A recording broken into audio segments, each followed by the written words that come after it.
YouTube. Wala akong masabi. Wala akong masabi.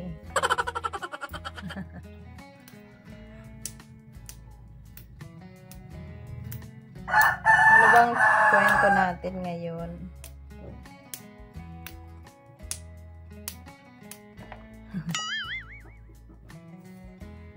Ito yung dahilan kung bakit hindi ko maintindihan kung bakit ako nagbablog. Hindi talaga ako guys magaling magsalita. Kamahiyain talaga ako. Madaldal lang ako pag mga kasama ko, mga kakilala ko.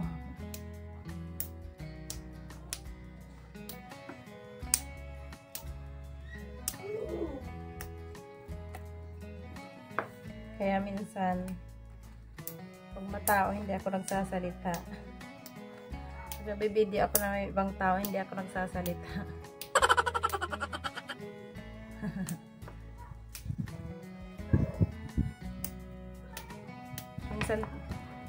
Minsan naisip ko bakit ko kaya naisipan na pasukin ang YT ang YouTube. Hindi naman ako magaling magsalita. Hindi rin maganda.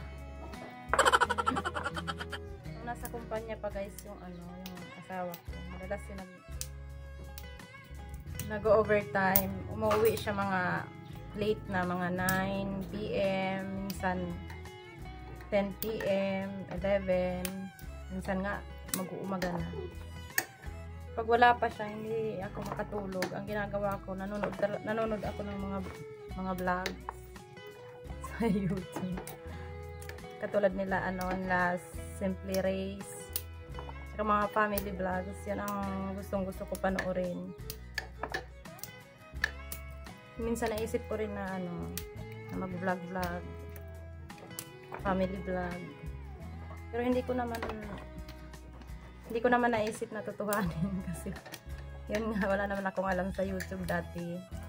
Akong ka-idea. Yung nagpasimuno ng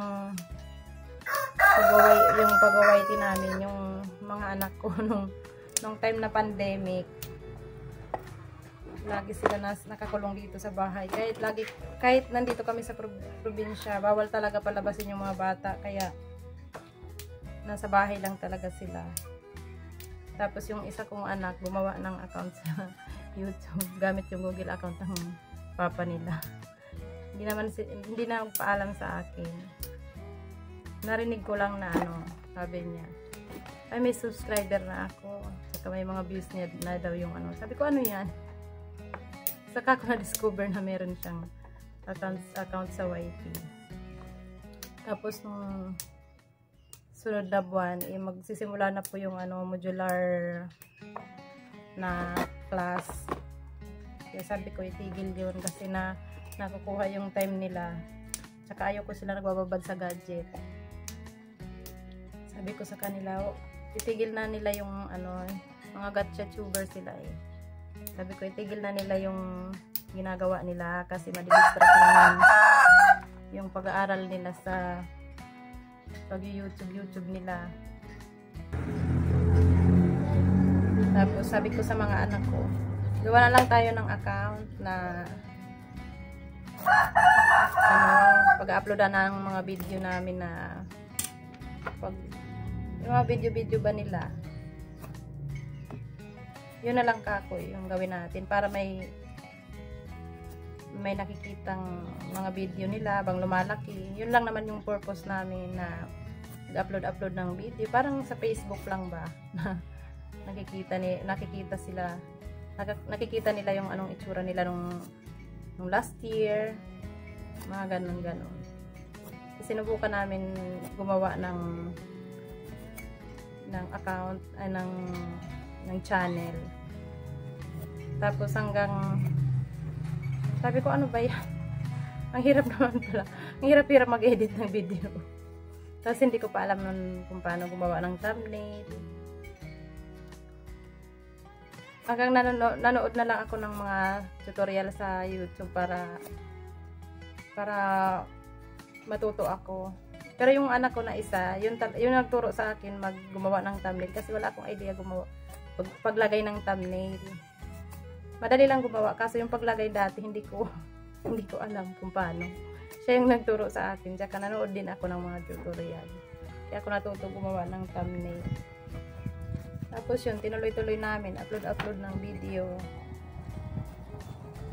Tapos sabi ko, ang hirap naman pala makakuha ng subscriber.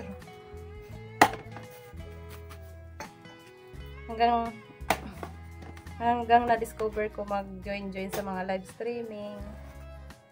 Kaya yun, nadagdagan yung mga subscriber, nakakilala ng mga kaibigan sa YT. Saka nag-join ako sa mga GC. Merong GC na sinalihan ako na may nag-support sa akin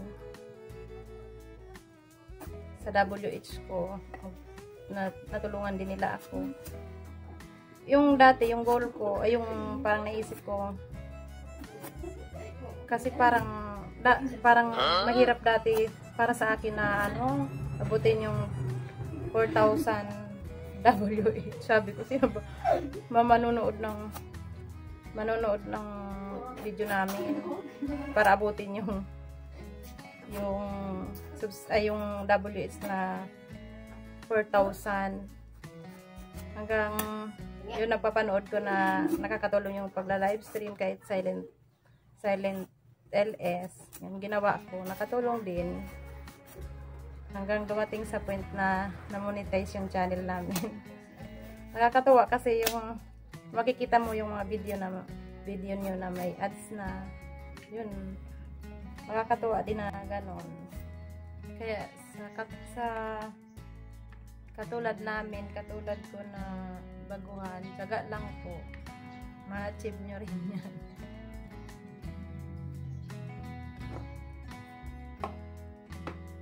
Balat ako guys ng upo. Kanina ginagawa ko yung sitaw. Idagdag ko kasi ito. Puro gulay yung ulam namin ngayon. Kagabi nagluto ako ng sinigang na manok. Masarap din pala yung sinigang na manok, lagyan ng kangkong. Dinalaan ako ng nanay ko ng kangkong. Yung native na kangkong. Masarap din pala. Nagustuhan nila.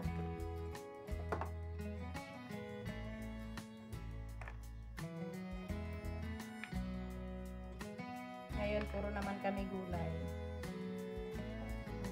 Healthy tayo. Healthy diet. Pasensya na kayo guys sa background ko ha. Yung kusina namin kusinang pang mahirap to. Dito pang mayaman. Wala nga yung table namin dito kasi nandoon sa shop.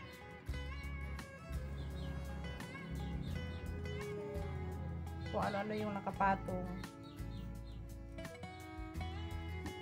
Meron lang kami maliit na table dito. Linggo ngayon guys, pero yung mga anak ko nag-rush ng module nila. Papasahan bukas, maraming project.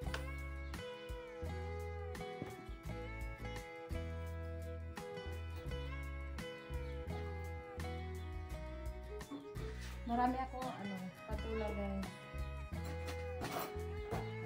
Ayan. Galing yan sa bukid. Dinala sa akin ng nanay ko.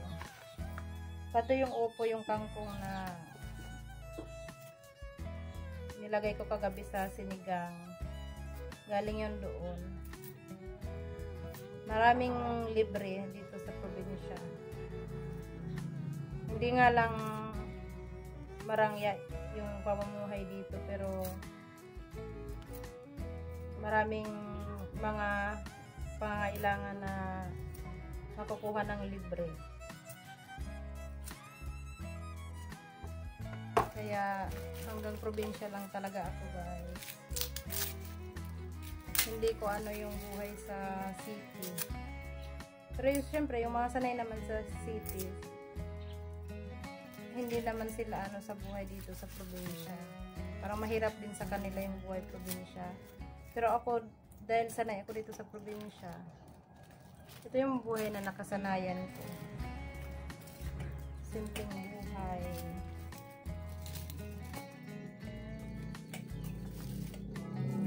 Dito na siguro ako tatanda guys sa probinsya. Wala akong planong lumipat ng lugar.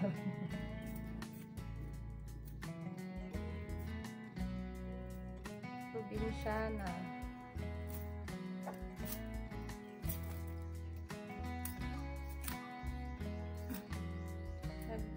Nagtrabaho din ako noon dati sa Manila. Pero hindi ko talaga ano yung buhay doon. Sa probinsya talaga yung ano ng buhay ko. Yung gusto. Sanay naman ako maglakad, ng malayo, magtanim-tanim. Sanay naman ako magbilad ng sa araw.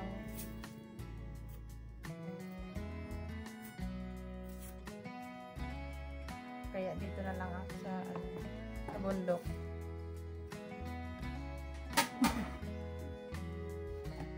Diba di sabihan ako na ano na taga-bundok. Taga-bundok talaga ako. Ba't may natatawa dyan?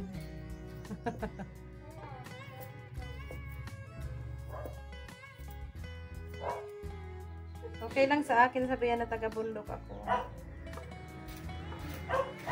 Walang problema yun. Totoo naman taga-bundok ako.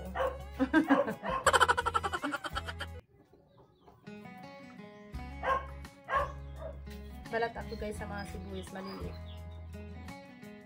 Ito ang gusto kong gamitin, mga maliliit na sibuyas, pati yung bawang. Mas maganda siya gamitin para sa akin.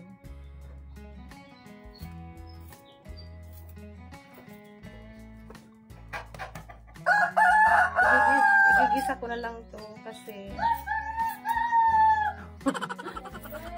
ano ba yan anak? Nagiging manok ka na naman. Marami kaming niyog guys. Plano ko ito yung sitaw gataan. Anak, huwag ka namang ano, manok ngayon. Sandali lang. Okay. Ano na itong pansit?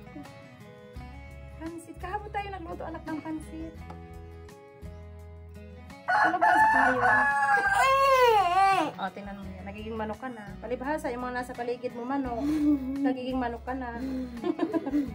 Gusto mo talian rin kita? Sa kulungan ng manok? O kaya ikulong doon sa kulungan ng manok? Kasi, may magpupod naman ng iPhone dyan. Pwede pa pupo ka rin doon. Influensyan ka na ng manok.